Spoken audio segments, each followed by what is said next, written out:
All right, guys, welcome to a new episode of the podcast. My name is Patrick Monnot. I'm the founder and the CEO of Pod. Today, I'm super thrilled to have Seb van Heyningen with us. I think what's awesome, Seb, about your journey is that you've touched a bunch of different parts of the revenue journey. You started in sales development, spent the first part of your career there as a sales development leader and as SDR. You've then done revenue operation consultancy with Central Metric. You're now doing AE work with Adstra. So I'm super excited about having you on today to talk about something that is pretty cool, which is the journey from opener to closer. So from BDR to AE. So first of all, welcome. Glad to have you on. Thank you for making the time. Yeah, I appreciate it. And, I've, like you said, I've touched all those, various functions. They have touched me as well. It's been mutual.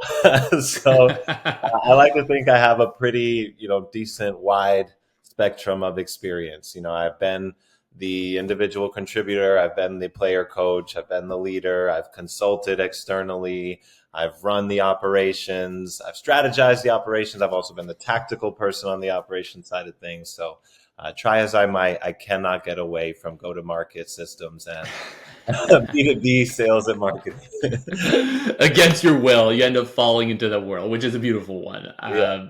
I think the reason why I'm excited about this topic is I think there's a lot of people out there that are starting in sales. There's a lot of young people in sales, generally speaking, and typically the first entryway is as a BDR or an SDR, and a lot have the objective to transition to an AD role, right? And they're not quite sure how to do it, what to expect, what is going to be different.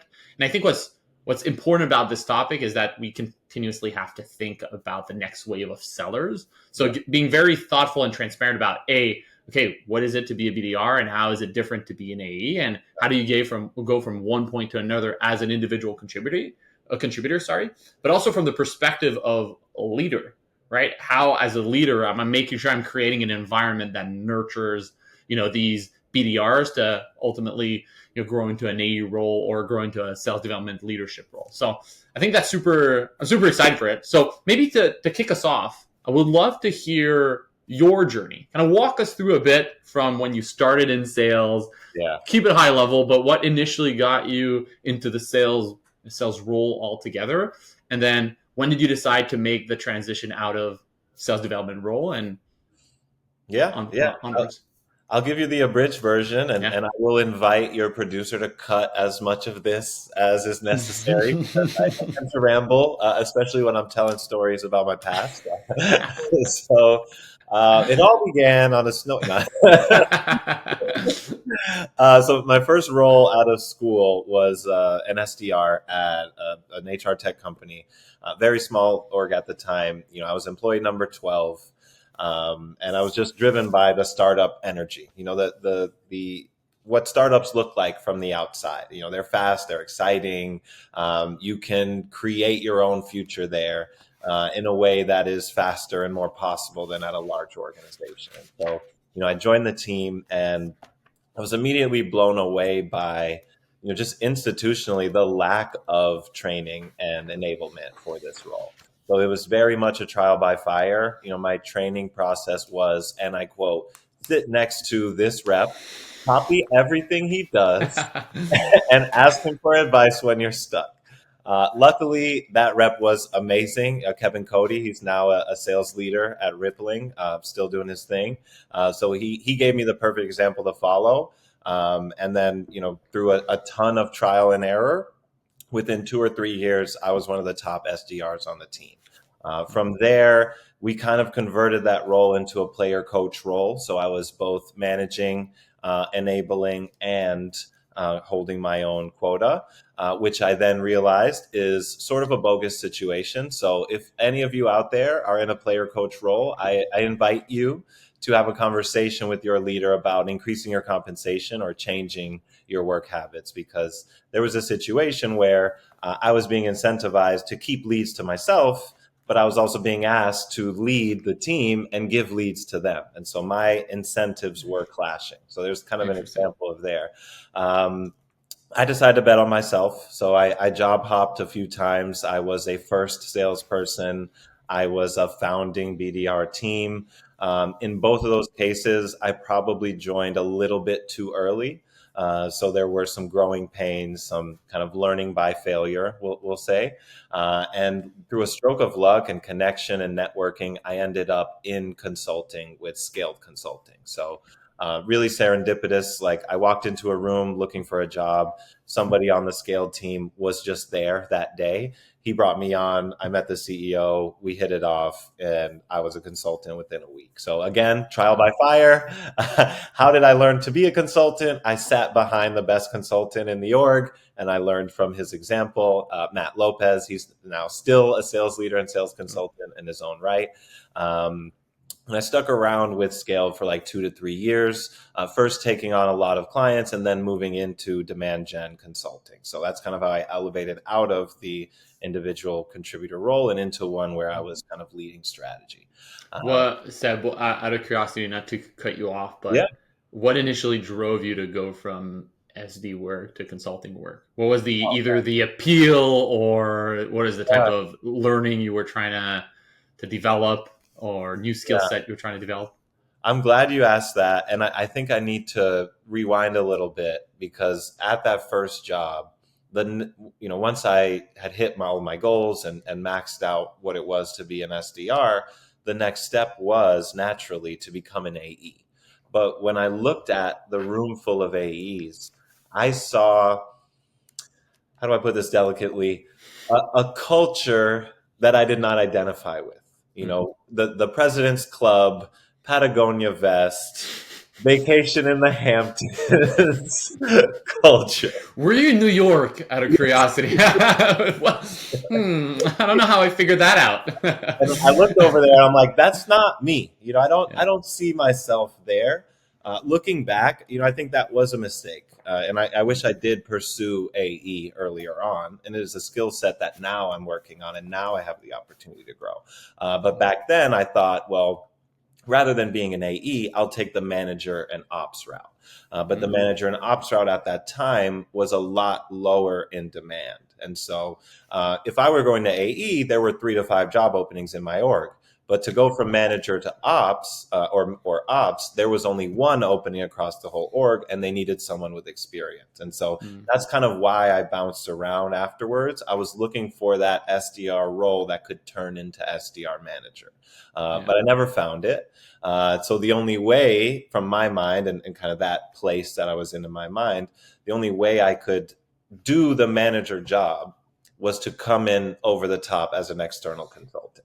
And so through that experience, I was able to like parachute into a team, learn what their wants and needs were, build them a plan that they're happy with, and move on from there. So I have yet to hold a full-time SDR manager job, but I feel that I've gotten ancillary experience through the 20, 30, 40 consulting projects that I took on over that time. Yeah, what I think is interesting about the going down the consulting route is you get to learn very, very quickly because you're parachuted into a number of different organizations that all have different problems or, cultures or different ways of working, processes, tools, and people with good pattern recognition capabilities are going to very, very quickly learn what's working versus what's not working, and then be able to apply that whenever they jump into back into a company. So I think that's interesting, and it's a reason why I think a lot of people go down the consulting route, whether it's RevOps or any other type of consulting, and get to learn so quickly because you're surrounded by Yeah, and I would add like a shout out to hiring managers. I think when I tried to go back into full time, they look at the consulting background and they almost see you as a flight risk. Like, why would you dedicate yourself full time to an org when you have consulting in your background? And I would push back on that and say, if I'm here looking for this full time job, it's because I know that this is what I want. I've had my pick of consulting and built my own way, and I have decided actively to come back into full time. That experience set and that desire and that, the time spent without the company over your head is incredibly valuable. That's awesome. And now being in a role at Adstra, when we talked in the past, you've mentioned, a bit of a shifted mindset from selling the meeting to selling the close. Kind of walk us through a bit what both of these things mean and how different they are. from one another from either a mindset perspective or a workflow perspective. Yeah, I think the perfect example is as an SDR, when somebody says, yeah, I'd love to learn more, let's follow up on that at another date. You see that as a win. They're still involved. I can get them onto an AE call eventually. Like, this deal is still alive, and I can say, with some likelihood that a positive outcome might occur. But as an AE, if they tell you, it's a red flag. I'll get back to you later, just hit the close loss button right now, because you haven't given enough value, or you haven't discovered enough pain, and you haven't made the case to get to the answer. And so that's really been the hardest mindset shift for me, is like, as a closer, you're trying to get to an answer, like yes or no. And no is just the second best answer. The worst answer is maybe. Because now you have 20, 30, 40, depends on how many calls a week you have, people to follow up with. And so I've had to get better in a hurry at like, hey, what do you think? Okay, why do you think that way? And does that mean it's a deal breaker? All right, cool. We've spent this time together. Give you some advice. Have a nice life, and that's fine. But as an SDR, I'm like, I want to extend this conversation. I want more to follow up on. Yeah. I think what's interesting about getting to a no, there's a lot of people out there that, preach getting to a no as quickly as possible. I think it's a bit of a similar concept as prioritizing your time as an AE on what is going to move the needle the most in your pipeline. So, identifying which deals you want to spend time on seems logical, right? But identifying the deals you do not want to spend a time on and that you want to write off or, get to a close no as quickly, I think is equally important, because at the end of the day, you only have 24 hours in a day, or 5 days a week, 8 hours a day, and you can't go after everything. And time that you don't spend on a good deal, or time that you spend on a bad deal, is time you're not spending on a good deal. Yeah, so I think that's what I've seen from a mentality. That's the biggest difference, or one of the biggest difference between kind of a top performing AE and an AE that is kind of struggling. So. And it's foundational, right? If you're not focusing on the right deal, anything you'll do afterwards is kind of wasted. Yeah, that's super interesting. Exactly. What was your biggest surprise diving into an AE role after having done so many years on the BD side? Yeah, anything that surprised you, shocked you in a good or a bad way? That's a good question. Let's see. I guess I'm shocked at how quickly I went from, we can take as much time on this call as you need, to it costs this much. So you going to eventually buy this, or should we cut the call right now? Yeah. And so I think, for me, and it's really interesting for me. Not everybody does this. I would not recommend this for everybody, but I actually started 2 closing roles around the same time. So I'm closing for InTandem. They're a RevOps consulting agency built from a talent network, fastest way to get vetted RevOps talent. And then I'm also closing for Adstra. You can call them a demand gen services agency, but essentially we get qualified booked appointments for our clients, full stop. So on the one hand, InTandem, our leads are driven relationally, partnerships. Our CEO is very well connected. We're involved with Pavilion. We go to events. These are, high touch, warm leads, so to speak, where they already come with some idea of what they need. And now I'm just helping them get that out and translate that into a project plan. So speed is really important. Project management is really important, and listening and telling them what I hear back to them is really important. On the other side, on Adstra, that's a high volume ad driven sale. So I'm getting 10 to 20 qualified calls a week, whereas with InTandem it's closer to 3 to 5. Of course, the close rate is lower with Adstra because the volume is much higher. But in those deals, they're not sure what we do yet. And they're not even maybe problem aware in some cases. And so there's a level of the SDR job still needs to be done on those calls. The discovery and pain analysis, qualification, because I am the first touch point that they have, even though this is a closing opportunity. And so really just the dynamic of not all leads are created the same. And where a lead comes from will change how you approach the close. So that's really something that I'm taking away, and something I'm learning a lot about.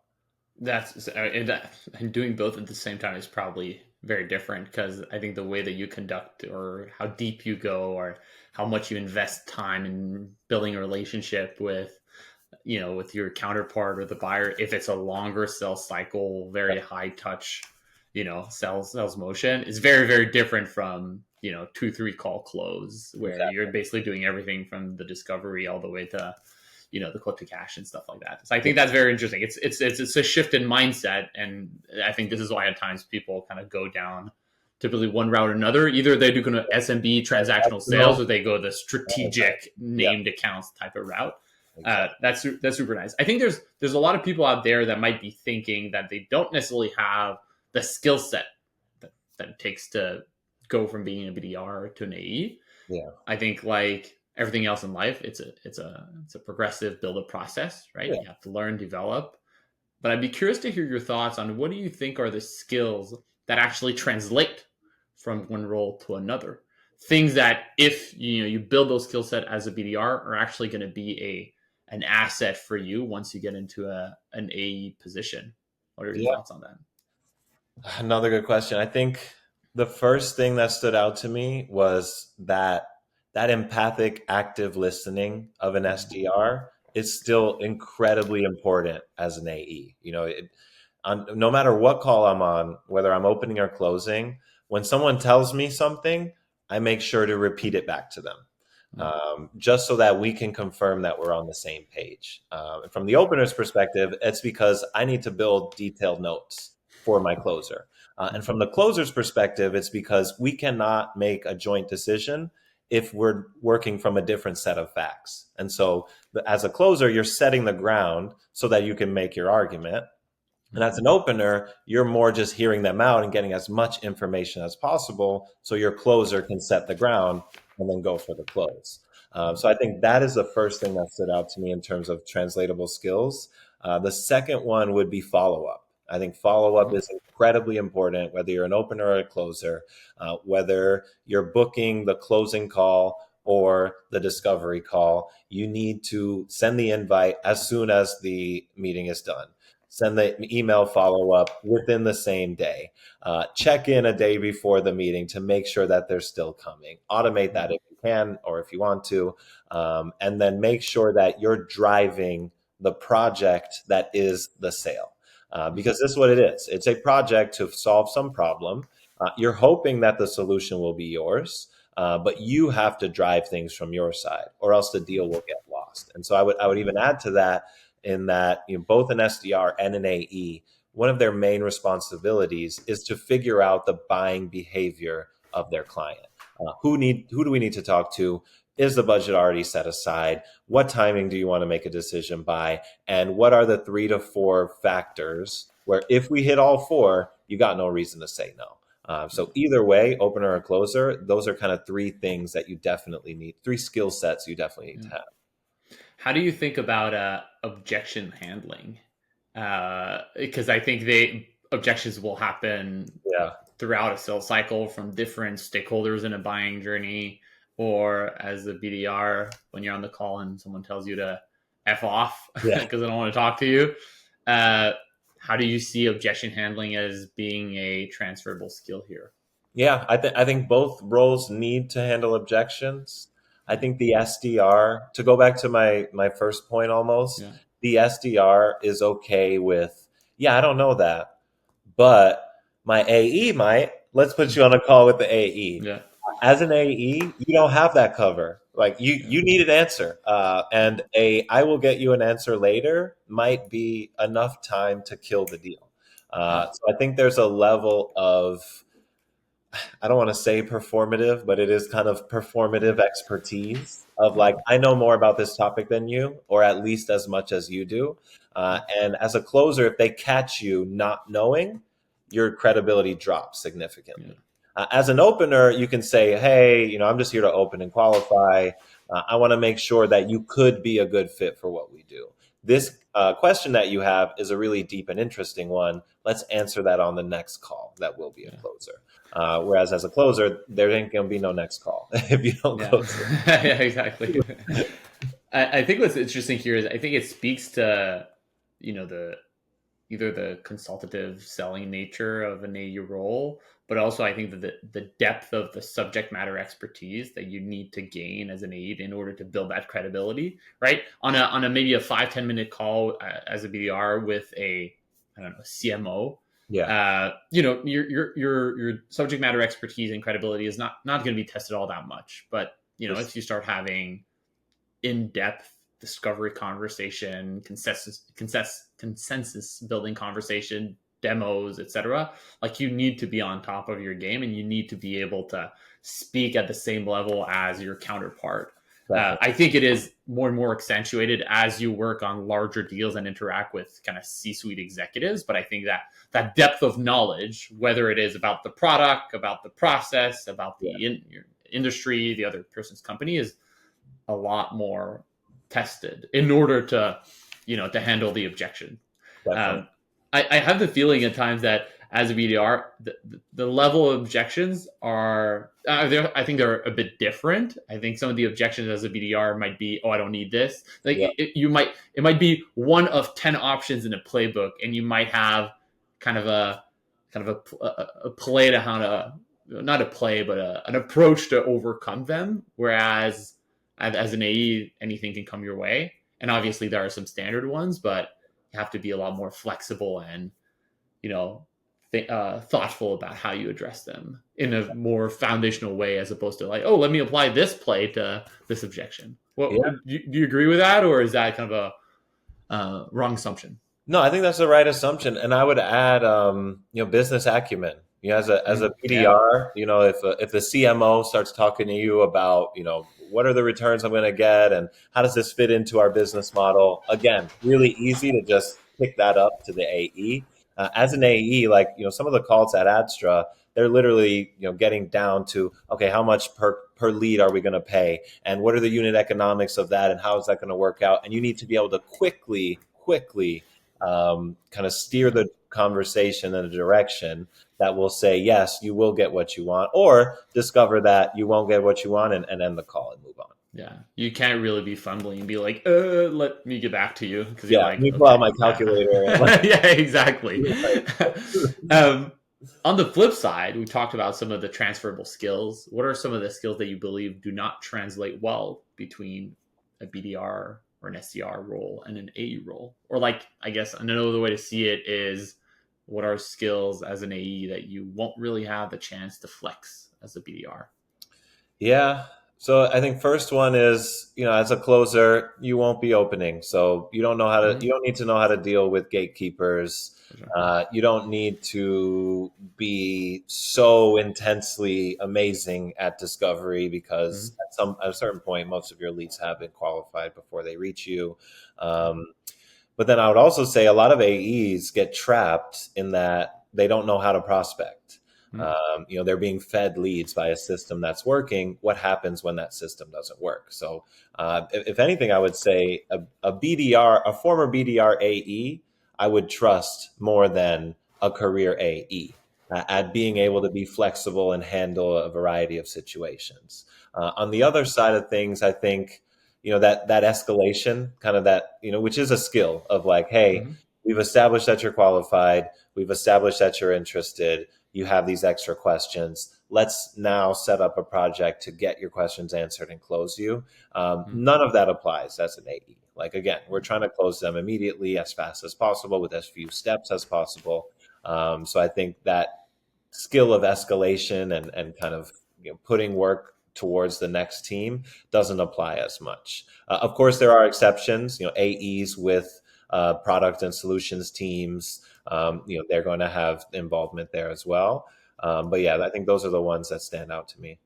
I couldn't agree more. And as I was preparing for this conversation, I wrote exactly what you said, which is, I think the strongest account executives I've had a chance to come across are people that have started as a BDR and that have gone through the 100 calls a day, 98 no's a day, objections left and right, and kind of building both that work ethic from a sales perspective, that grit, that consistency that ultimately pays off. And, they're also able to build their own pipeline, to your point, as opposed to rely on, another go-to-market engine or the marketing team to feed them leads. I think that's where you've seen that level of hunger from full cycle AEs that at times, might have to do prospecting themselves. And at times they might be okay relying on inbound or whatever the leads come out of the BDR team. So I think that's 100% true. And I think they have a better appreciation for it. They don't necessarily treat BDR as, more junior reps, but actually in a more collaborative way are going to work with them. For sure. Cool. Well, I think that a lot of sales organizations, the way that the sales organization think about enablement will ultimately play a big role in supporting that transition from an opener to a closer, right? I don't think it happens magically. I think both structurally with enablement programs, but also more organically with coaching or mentorship or, peer collaboration. I'm curious to hear your take on, if you're either a sales development manager or CRO or VP of sales in an organization, what do you think that your reps need, again, structurally or organically, in order to support them in that transition? What kind of comes to mind? Or what are things that an organization can do to get there? Yeah, I think the bare minimum is showing them the path. Whatever that path is, hit quota for 15 months consecutively, read 5 closing books, play manage 1 peer for 2 months, like whatever it is, put it in writing, because SDR is a very competitive position on both sides. There's a lot of candidates and there's a lot of jobs. And if at any point in time, and I will say this from experience, if at any point in time your SDR team feels there's no road to the next role, they're gone. They are already gone. You've lost them. So at the very least, at the beginning of their job, they should know, if I hit these goals or do these things, I will be in line for the next role. Because there is a stigma in our industry or in our function. And the stigma says, if you've been an SDR for 2 years or longer, you suck. Because you haven't earned your way into the next tier. And there's a lot of reasons you could stay in SDR for 2 years. Maybe you like it. Maybe you don't see your face represented in the closing room. Maybe you're at a really good company and you're the only SDR and you're getting fed a bunch of leads and the money's great. So I think you need to show your SDRs where they're going next, or they are likely going to leave you. I think that's the bare minimum. And then secondly, I think you need to actually put someone through that process. So I've been in places where there's no roadmap, and I've been in places where there was a roadmap, and 2 years into the roadmap, nobody has completed the roadmap. And so I think as a leader, you need to see that as a failure of yourself. When people are not progressing through the career progression steps that you've laid out.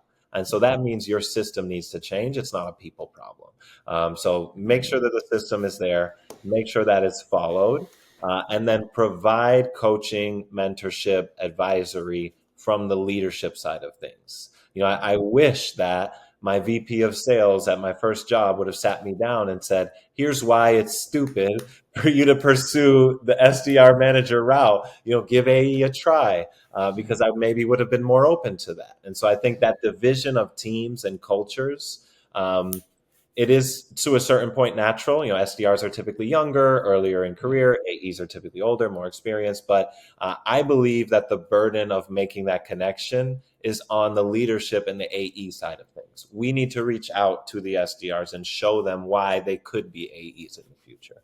Yeah, I like that. I think it definitely starts from the top in order to both set the tone, the culture, the attitude, to create a very collaborative environment. I think what's a fun, and I think very beneficial structural way to make that happen as well is building these pods, right?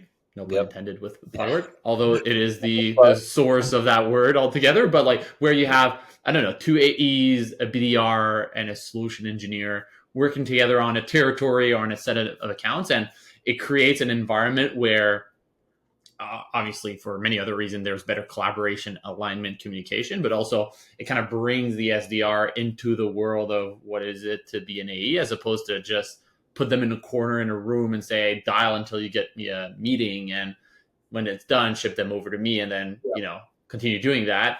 And I think what this led in many cases is some sort of peer mentorship or coaching where you get SDRs. And I've been on the receiving end of that, where like I talk to the BDR on the phone, book a meeting.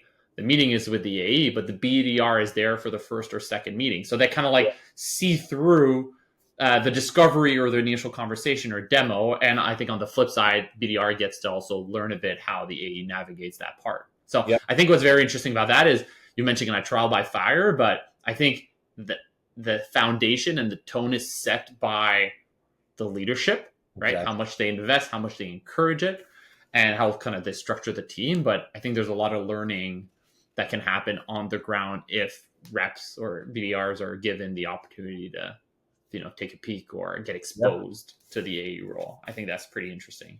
Absolutely. And it comes, I like to say that involvement drives engagement. So if you want your team to be engaged, involve them, put your SDR on the closing call, set up the pod, because, when you get into a situation where you're an SDR setting meetings for 50 different AEs and you have no connection with any of them, you're just throwing meetings up at the board.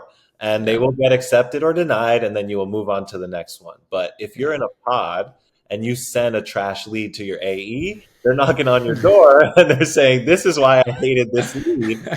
You can have a conversation, a back and forth of why they didn't want that lead. Maybe they're wrong. Maybe you're wrong. But you can come to a consensus and you can learn from the perspective of an AE, this is what I want to see and why it's important. So you're ready for that.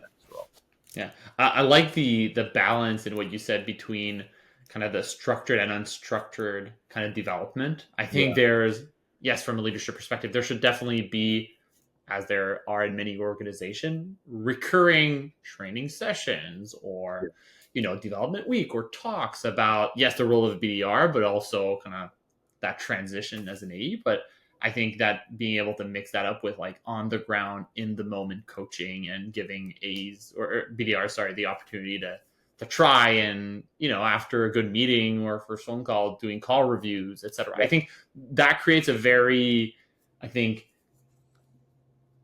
the right way to say it? I think it creates a very nourishing environment for it, like where people learn in different ways and people will try and fail and they'll go back to the textbook and read the theory, but then go back on the ground and test and get feedback. And I think that creates a very, a culture, a very dynamic culture for development that I think benefits that transition from BDR to an AE.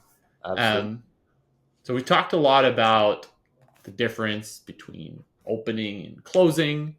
I think that some people could simplify prospecting to applying a script over and over again. I think that is very, very false.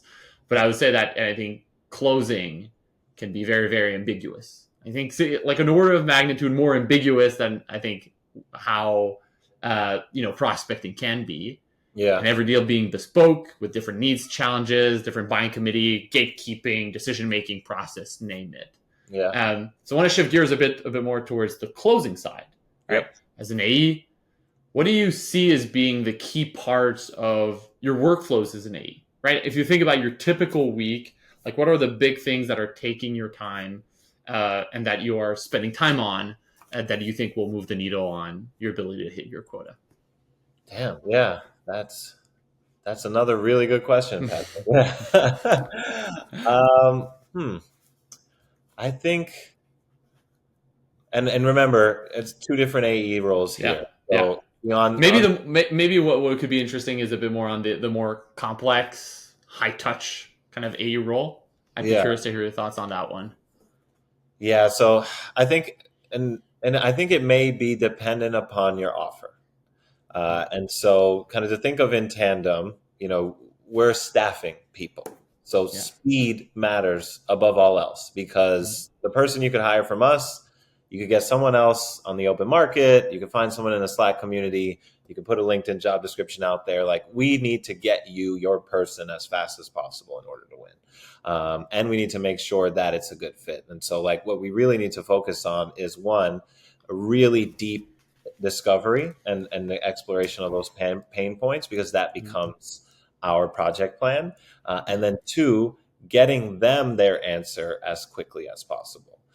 Whereas on the high volume side of things, it's getting me an answer on qualification as fast as possible. So kind of, I think a perfect example is the first 5 minutes of a call at InTandem.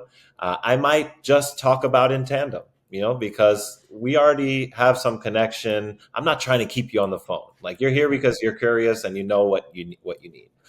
Whereas with Adstra, the first 5 minutes on the call, I don't want to talk about Adstra. I want to talk about what you're doing, what's not working, why it's not working, how much it's costing you, because, spoiler alert, I'm building an argument. The argument is going to be, you should do my thing and not the thing that you're already doing. And in order to win that argument, I need to know as much information as possible. Whereas, again, within Tandem, I do need to know as much information as possible, but not to win the argument, to get you your consultant as fast as possible. So one is a services-based demand gen org. The other is a services-based kind of time for money, retainer org. So depending on what you sell, what's important in the close will be different. If you're product-led growth, it'll matter your understanding of how much they've engaged with your product, what questions they've had, what issues they've had. If you're a high ticket kind of coaching offer, you're going to want to connect with them and build rapport. So it really is different depending on each job. And so I would ask, any AE that's struggling to just see what their top performing AE is doing. What are they spending most of their time on, and what is setting them apart. So yeah, that's what I do.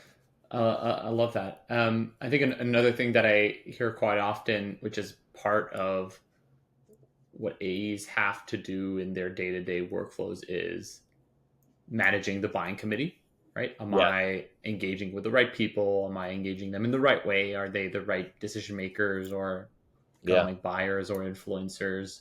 Am I talking to them about the right thing, etc.?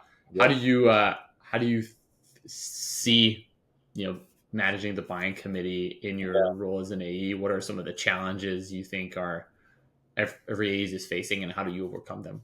Yeah, I think the number one challenge is the person you speak to first sometimes becomes your sales rep, because now they have to go sell to the CEO, the CFO, their partner, whoever.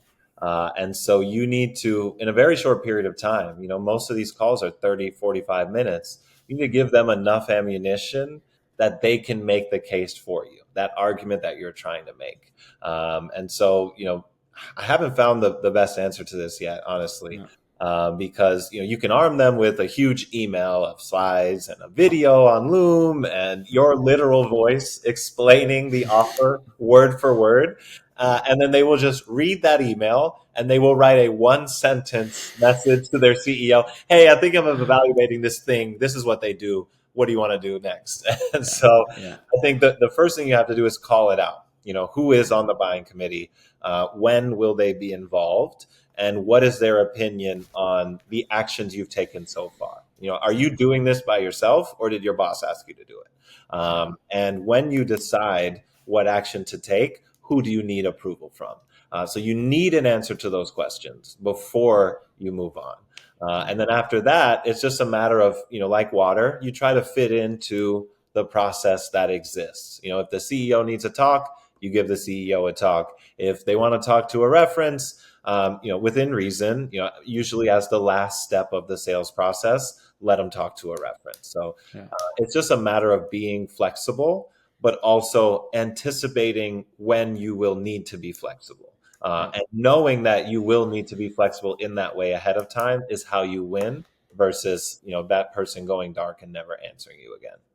I think something that flipped a switch in my head on how to manage a buying committee at Pod and in previous experiences is realizing that even your champion might not even know who are the people to involve, right? Themselves, right? A buying committee in very few organization is an actual set of people that is predefined for decision making on tool or service adoption, right? The organization itself might not be even clear about it. So I think one of the reason why discovery is something that continuously happens is because you might talk to the first person, which might be your champion because they're very excited about it. But the more that you can get them to try to understand the next steps, the more you can continue along with them in the process. And I think a mistake a lot of AEs do at times is they have a champion who's very excited. So they get very excited and they're like, okay, I'm just going to, you do the rest internally, figure it out. And I think in many cases, people don't necessarily have the appetite or necessarily know how to navigate internally their organization. So I think the best AEs I've seen out there, walk with the champion into kind of discovering who needs to be involved. And then with each of these decision makers, what is important to them, what does value look like, what is a business blocker, concern, etc. So I think that's a big nuance that I think helps AEs to not be too naive about the buying committee and their champion. And it's all about control and leverage. You can't control the outcome, of course, but you can control the process it takes to get to that outcome. And so the deals that you've explained, just like that one, are the ones where you lost control. You found a champion, you dumped a lot of information on them, and you're like, you got this. You're going to handle it. Best of luck. Whereas, the smarter AEs, they're like, oh, you need pricing? We don't give pricing out until the decision maker is here. So as interested as you are, I'm not taking another step forward until you confirm from your side that you're actually serious. And so there are little things you can do within your sales scripts to kind of maintain control over the negotiation. And I think that's one of them. It's like, I'm stopping here. You might be qualified, you might be interested, you might be engaged, but I know how these things go. And you could even explicitly say, and I have explicitly said, hey, I'm going to give you this information. You're going to disappear. Your boss is going to answer however they want. And in 2 months, you're going to send me a nondescript email that says you're going in another direction. I don't want to do that. So we're going to have to get to your CEO before you get an answer to this question. If not, then we can cut ties here. The outcome for me will be the same, which is no deal with you. Yeah, exactly. While saving 2 months of your life following up and running after someone. Yeah. Going back to your earlier point. I think what's interesting as well, something that I just noted down is, I think when it comes to managing the buying committee, the first point is, okay, who am I engaging? Who should I be engaging? I think there's a lot to be learned from looking at previous deals. That's something that we do within Pod, is that we look at historical data to identify trends and say, hey, you're working on a deal in this industry, trying to sell that product, et cetera, et cetera. And here's what's worked in the past, right? Out of the 1,000 deals that you've had in the past, the ones that have closed involve A, B, and C person. Obviously, there's how to navigate, how to get to that person. That's a purely, I think, human craft at the end of the day. But knowing the direction that you might want to take, I think, can be very, very helpful. So either looking at historical data or talking to AEs and say, hey, well, see that you've came across a similar situation. How have you done it? I think could be super interesting. No, for sure. And you brought up pattern recognition early as a success indicator for a great kind of transition from SDR to AE. And I think that's it. Like, the data will tell you what to do as long as you have enough volume. Yeah, exactly. Last question before we're moving to our closing segment with some rapid fire questions. Curious to hear your thoughts on the role that technology plays for you in your role, your previous role, both as a BDR and now as an AE, to help you be more efficient or more effective or more thoughtful or reduce admin work. Curious to hear, like, if you have to think about like one piece of technology, not necessarily a solution itself, but how to leverage technology as a BDR to help you be better, and now as an AE to help you be better. What does that look like? And how is it helping you? Yeah, I think BDR or AE, as an individual contributor, you're in a constant push and pull battle with your tools. And that's something I learned explicitly as an operator, Yeah. somebody Okay. who was implementing Salesforce and HubSpot, and Yeah. yeah. So I think there is like, yes, these tools are helpful and they make us more efficient when they are aligned with our processes. Mm. And so if your tools are aligned with your processes, I can almost guarantee that they're helping make you more efficient. But there will always be cases where there are fields that you need to fill out that you shouldn't, or reports that you need on your own progress that are not being developed for you, or treasure troves of data and insights that are not being turned around into actionable steps that you can take to improve your performance. And so Yeah. I think, yes, the question's about technology, but I consider it to be a people question. You need the right people in place to build the correct process. Technology is the third element of that equation to me. So yeah, Yeah, that's kind of my main. I think many of the organization that fail, sorry, at implementing tools is they kind of like find a shiny new tool that is pretty Yep. cool. They're like, yeah, let's try it out, and then they try to force fit it into a process, Yeah. or shove it down the throat of their reps, and after that they're somewhat surprised that it's not, people are not using it, or it's not sticking around, or it's not delivering the value that it should be. So I really like having kind of a people or need first approach of Yep. understanding, okay, where are my gaps, and how do I leverage technology or not to make Yep. a difference, right? It doesn't always have to be in technology. It could be a good old, going back to our earlier point, coaching sessions once a week, or office hours once a week with a manager to talk about A, B, and C. Yeah. Um, But the other point, yeah. on that, oh no, sorry, I don't want to cut you off. No. Go ahead, please. I was going to say one, I didn't want to just bash technology. So there are two pieces of technology that I personally use for both of my closing role. And I am doing this outside of the organization. I'm doing Mhm. this because I want to improve my own performance.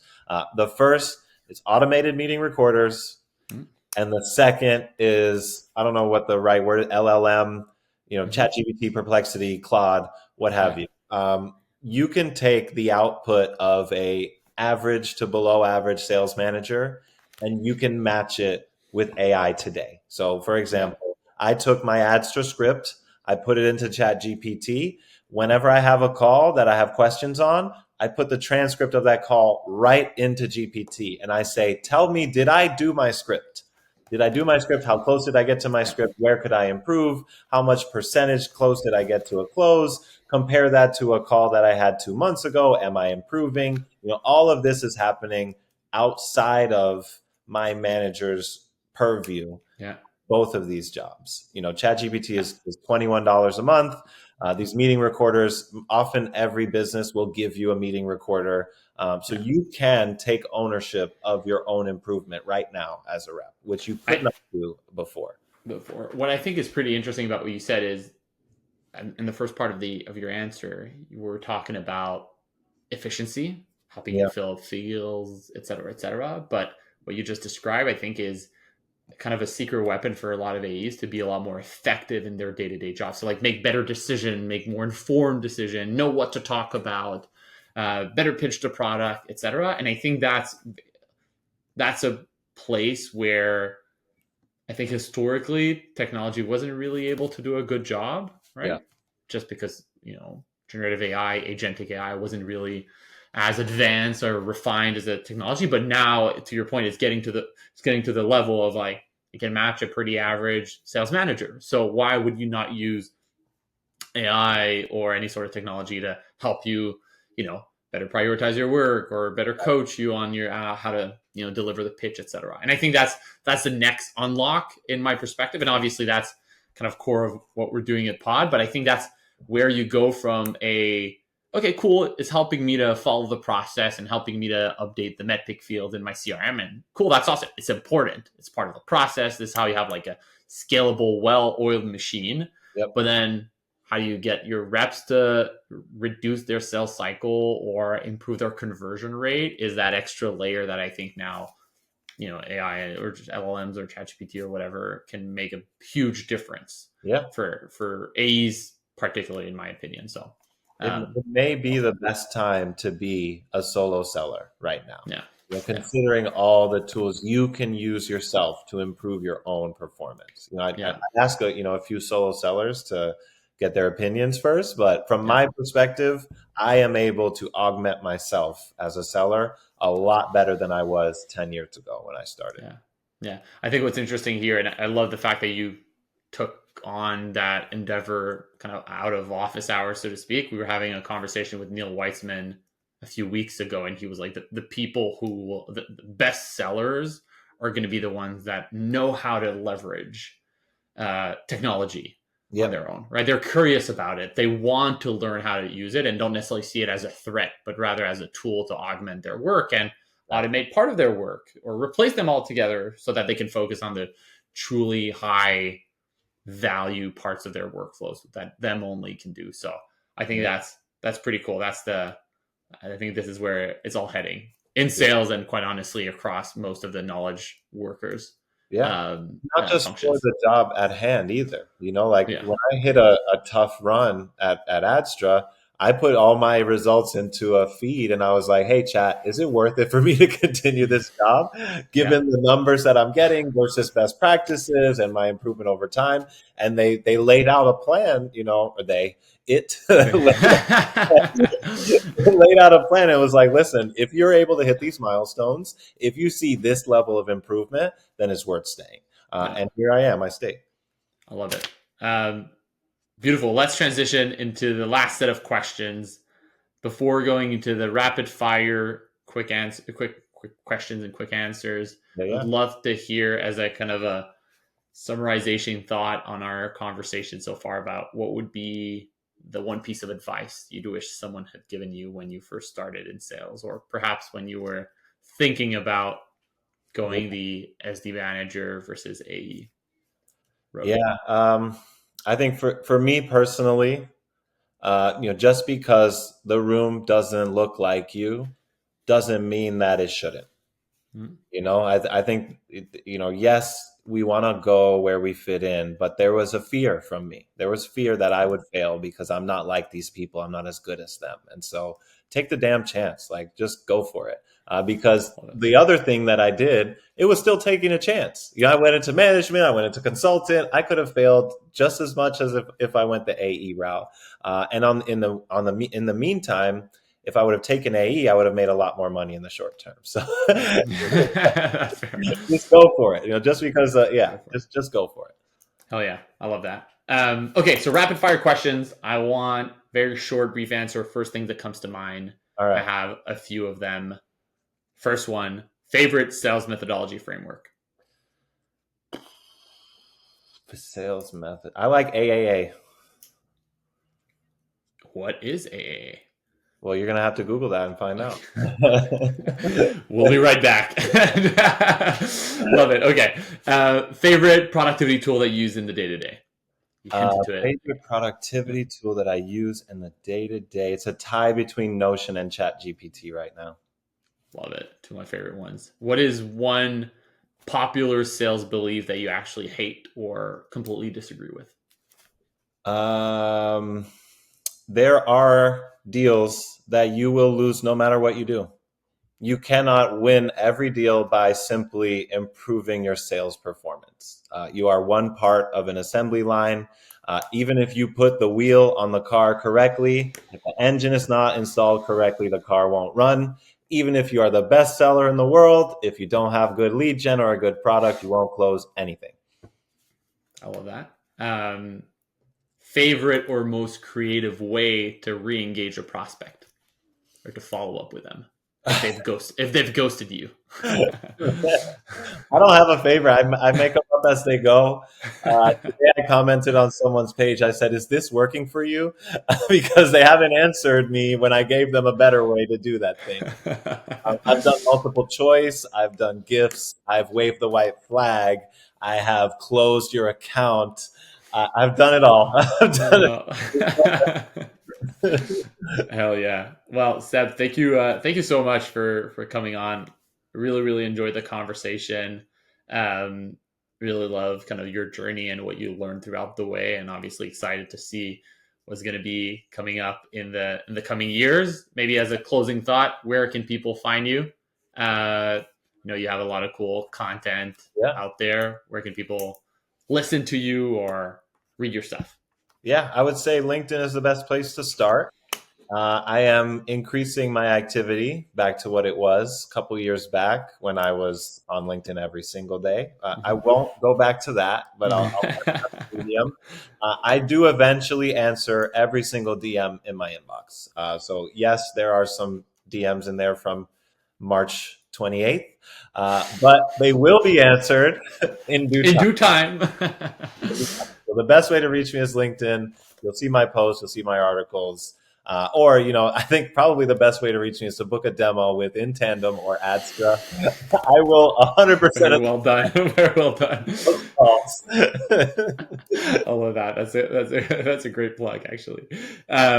Beautiful. Well, thank you again so much. As a reminder for the folks out there, I'm Patrick. I'm the founder of Pod, the AI sales coaching tool for full cycle sellers. Thank you for joining us. And, up until next time, where we're going to have another great guest like Seb coming on board. Thank you, guys.